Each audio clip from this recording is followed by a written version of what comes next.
Can I ask you something honest? When was the last time you felt completely present in your own life? Not performing it, not managing it, actually inside it, fully, because I think for a lot of people there is a silence underneath. Everything that doesn't feel peaceful. It feels hollow, like some deeper part of you stopped speaking. Because for too long, nobody was listening, not even you. Modern life has a strange talent for making emptiness look successful. Someone can have money in the account, a good image online, a busy schedule, a life that looks impressive from the outside, and still wake up with a heaviness they can't explain. And the confusing part is, nothing may be obviously wrong. If there were a clear disaster, at least the pain would have a name. But when your life looks fine, and your soul still feels tired, you start blaming yourself. You wonder why you're not more grateful, why the things everyone is chasing don't seem to feed you anymore. Maybe the problem isn't that you're broken. Maybe the problem is, your inner world has been starving while your outer world has been performing. Praise can touch the ego, but it can't reach the soul. Money can secure the body, but it can't tell the heart why it should keep beating with wonder. And noise, constant endless noise, can fill every empty second until you never have to hear the quiet question rising from within. Where did you go? At some point, life can become a stage, not because you're fake, but because the world trains you early to be seen before it teaches you how to be. You learn which version of yourself gets approval, which emotions are too much, which wounds make people uncomfortable. Slowly, you begin trading authenticity for acceptance. You say yes when your body says no. You laugh when something hurts. You choose what looks impressive over what feels alive. And because everyone else seems to be doing the same thing, it starts to feel normal. Whole crowds of people walking around with polished faces and abandoned interiors. Everyone rushing somewhere, everyone proving something, everyone trying to look less lost than they feel. It's a strange kind of loneliness.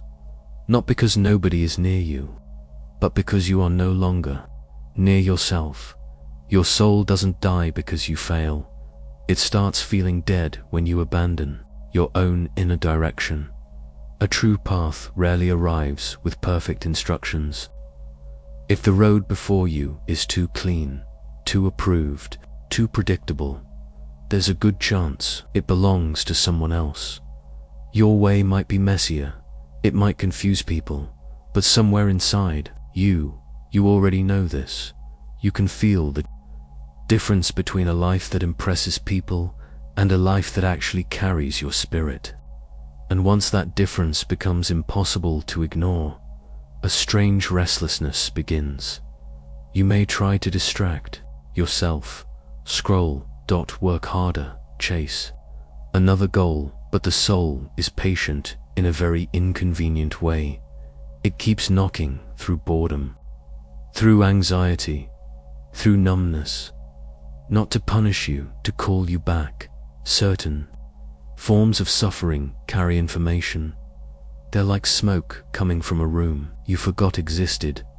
You can ignore the smoke for a while, but eventually you have to find the fire. A soul that feels dead is often not dead at all. It's buried beneath unfinished grief, swallowed anger, rejected dreams, and all the parts of yourself you had to exile to remain acceptable. Think of a person living in a house where one room has been locked for years. Life happens in the bright places guests can see, but behind that locked door, old things gather. Dust, heat, strange sounds in the night. The more the person avoids the room, the more frightening it becomes. Eventually, the house no longer feels like home. Not because the house is wrong, but because part of it has been abandoned. Your psyche works the same way. Whatever you refuse to meet does not disappear, it waits. Yet even the dragon in the basement is not always your enemy. Your anger may guard your boundaries. Your sadness may guard your capacity to love deeply. Your fear may reveal the doorway where courage is being asked to enter. The shadowed parts of you are not defects to be destroyed. They are rejected energies waiting to be understood. The same pain that once felt like proof that something was wrong with you can become the very doorway into your own depth. Grief, if listened to, can soften the hard places. Loneliness, if not immediately escaped, can reveal where you are separated from your own inner life. The seed doesn't become a tree by staying sealed. It breaks quietly underground in the dark. And from the outside it may look like nothing is happening, but inside, life is reorganizing itself. Soul energy needs somewhere to go. When it's trapped, it becomes heavy.